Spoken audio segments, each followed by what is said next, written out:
বলুন কেমন লাগছে। এটা হচ্ছে বোতল ব্রাশ গাছ। এটা হচ্ছে অ্যান্টি অক্সিডেন্ট এবং এয়ার পিউরিফাই করে। আর চোখের আরাম তো আলাদা কথা। গোপুসোনার সামনে দিয়েছি।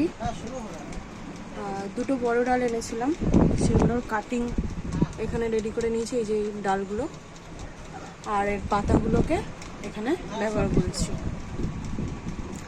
তো গাছটা সত্যি লুকিংটা দারুণ। পাতাগুলো দেখুন একদম কাছ থেকে, দেখেছেন কচি কচি পাতাগুলো।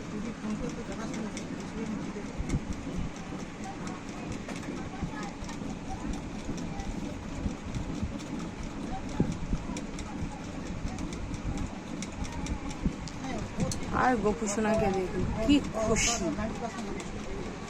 গোপুসোনা আজকে আবার ফুল পেয়েছে, গাছের ফুল।